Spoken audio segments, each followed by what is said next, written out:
Hi again, and welcome to Pearl Magazine. As an old saying goes, an ounce of prevention is worth a pound of cure. But what is the best kind of prevention?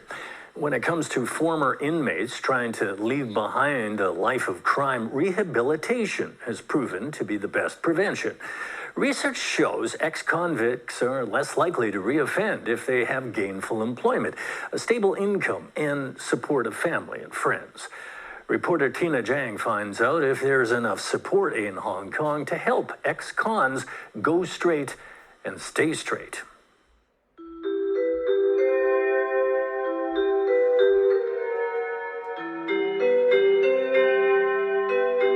At this construction site, students are learning steel bar bending and affixment.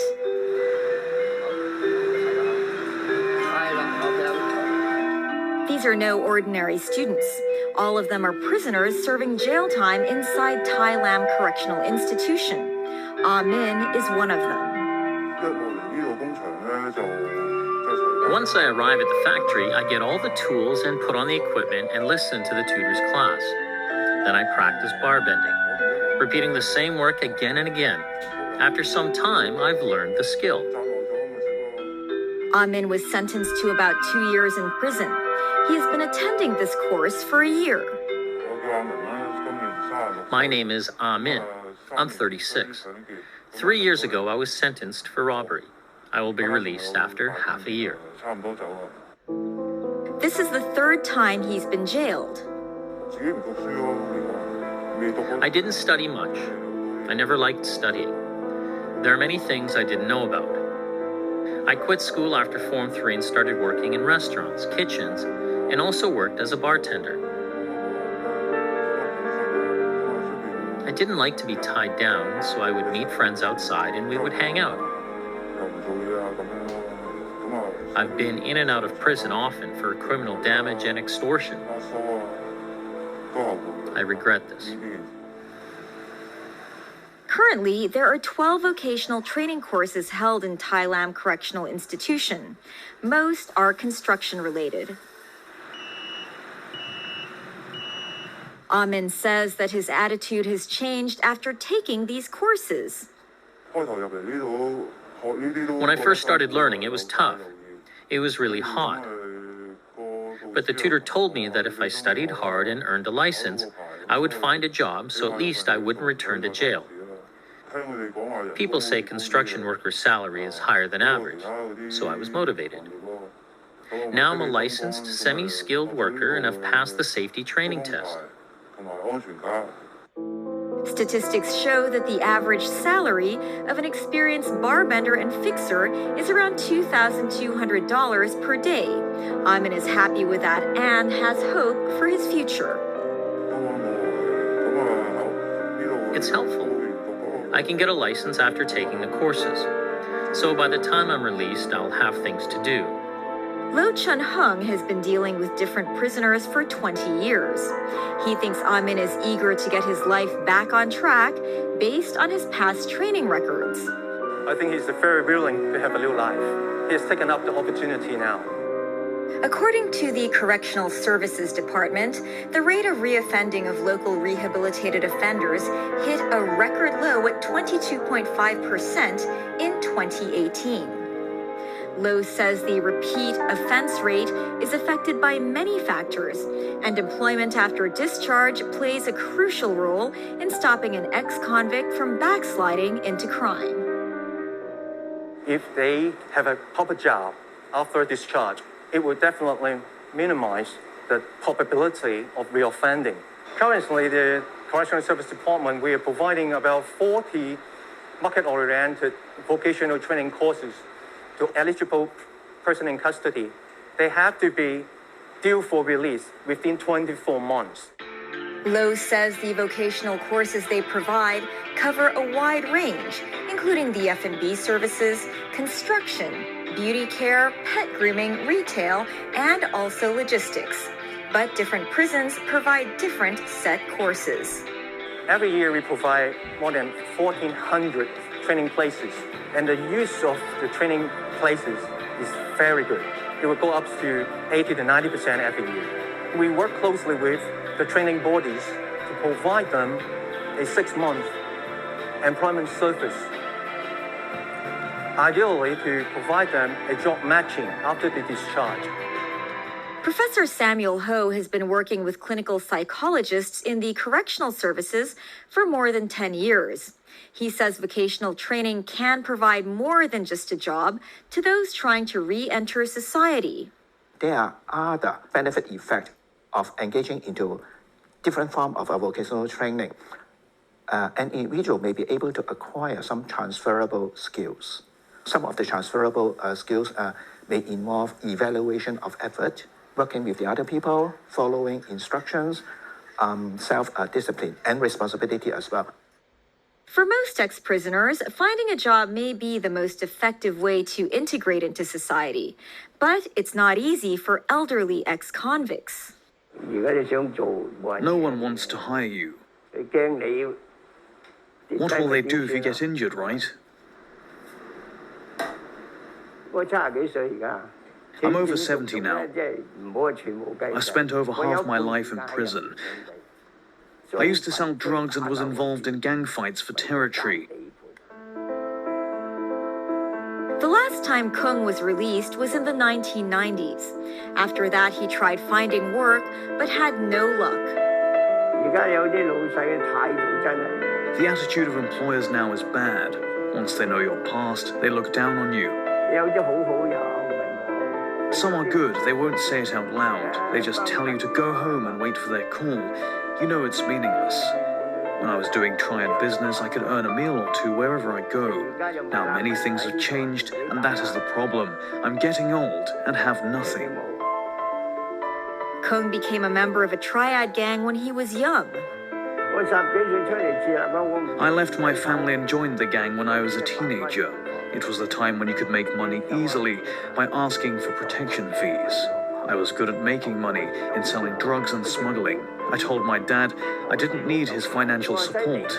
Can't you see, I can make money out there. During the 1960s and 70s, Kung made a fortune smuggling people into Hong Kong. I made millions of dollars. In Lao Fao Shan, during the time when mainlanders were fleeing to Hong Kong, I provided a thatched cottage with some light inside. I supplied bread and water. That would be enough. When the refugees saw the lights, they would come to me. I gave them food, and then I asked them, "Do you have families here? What are they doing now?" I told them not to leave because they would be arrested. Give me a phone number, I'll help you to contact your family. If they had a business, like having a rice shop in Chiu Chow, I would ask for more money. Under the touch-based policy from the 1960s to the 1980s, refugees from mainland China could stay in British Hong Kong if they reached urban areas and found accommodation. Kung became a millionaire by helping these refugees stay in Hong Kong. However, he wasn't a good investor. Almost all of his money was spent extravagantly and on gambling. Now Kung can't support himself financially and has to rely on a monthly comprehensive social security assistance payout of around $4,000. Kung now lives in a bed space inside this shared apartment in Yau Ma Tei, provided by a charity organization. He has been living here with some roommates for a year now.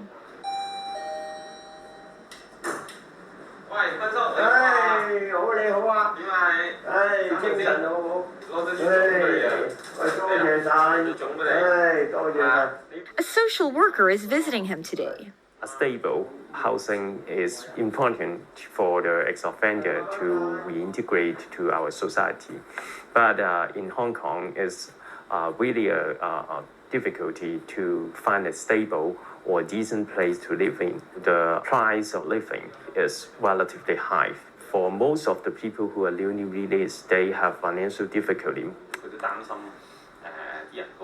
Starting from 2017, TAM's organization has been providing stable and affordable accommodation for rehabilitated offenders to start a new life. Each bed costs roughly $2,000 a month, less than half of the market price. Over the past 4 years, the organization has served around 30 ex-offenders.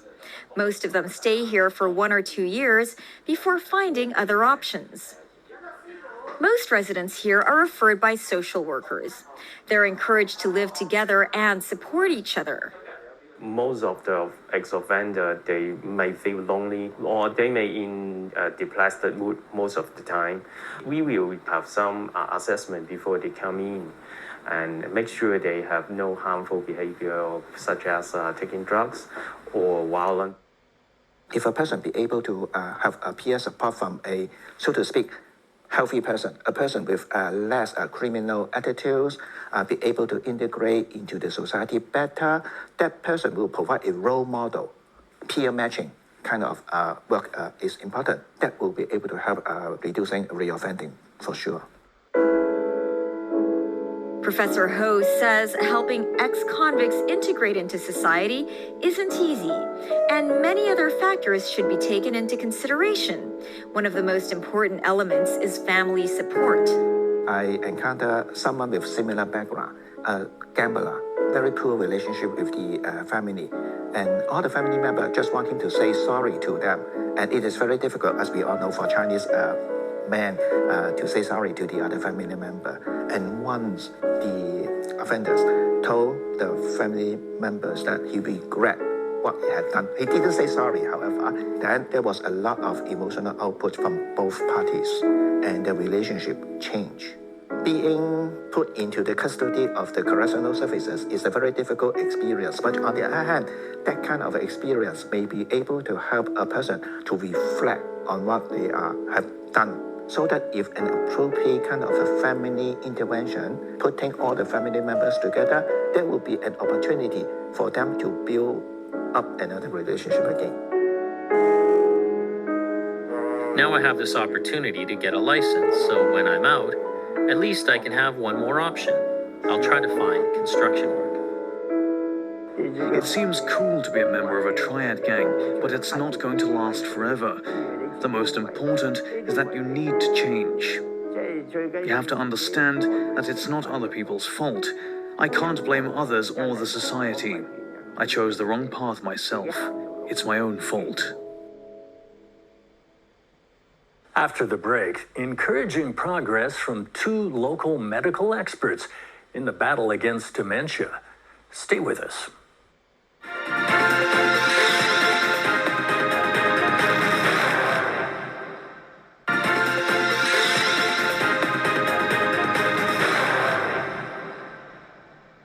Welcome back. In Hong Kong, almost 1 in 10 elderly people suffers from dementia. The condition can affect all aspects of a person's life, impacting their ability to remember, think, or make decisions.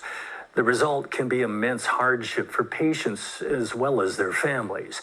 But recently, 2 medical professionals have begun developing care plans for some seniors here in Hong Kong that can help manage and even delay the onset of dementia. Zoe Chong and Alvin Shum have worked as an occupational therapist and a nurse in public hospitals. They say that patients with dementia frequent hospitals for different reasons, but rarely for dementia directly. For example, they may get lost because of dementia and fall, and subsequently hospitalized because of that. When the injury they were hospitalized for is dealt with, they'll be discharged, leaving the root of the problem unsolved. From what we can see, for dementia patients, it's difficult to isolate their problems.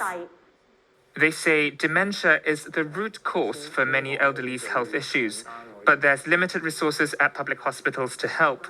So the 2 decided to leave the public sector and start a rehabilitation center for elderly people with dementia. By looking after their needs now, we hope to plan for their future. We want to be able to help every senior citizen we come across to live at home in their twilight years, so that not all of them have to move to care homes.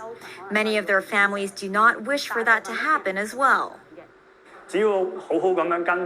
In addition to group training sessions for dementia patients and hosting talks for carers, the center's primary aim is to help senior citizens to better prepare for the illness. 正常咧，我哋係會腦細胞係會越嚟越少，但係咧就唔會好似呢個病咁樣，嘣一聲好似坐過山車咁樣咧，急速咁樣減少嘅。咁所以咧，佢唔係一個正常嘅退化過程，係一個病。我哋都希望運用個中心。We hope to invite more senior citizens who are now in perfect health to deepen their understanding of dementia. We hope that some preventive measures could be in place before it kicks in, which would lower the chance of its onset.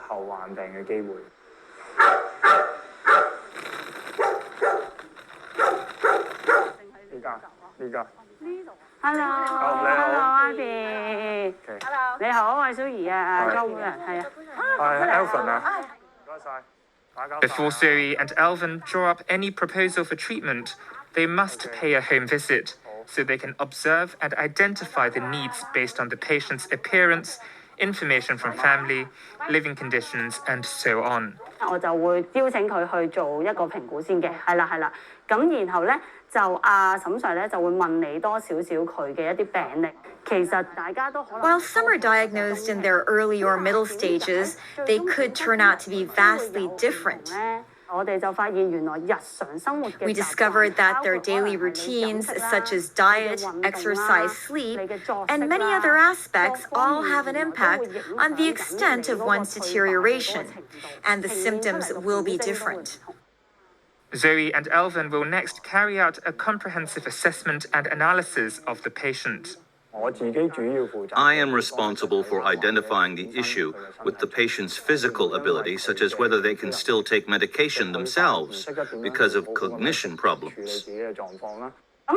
我話俾你知，我叫莊姑娘咧，下次我考你，你又要記得我喎，得唔得啊？ Her job is to check the extent of the deterioration in their cognition, whether they can take care of themselves, and the potential risks in their homes. 哇！你個雪櫃啊，三妹。喂，三妹呢支豉油過晒期㗎咯喎，2020年喎，5月喎。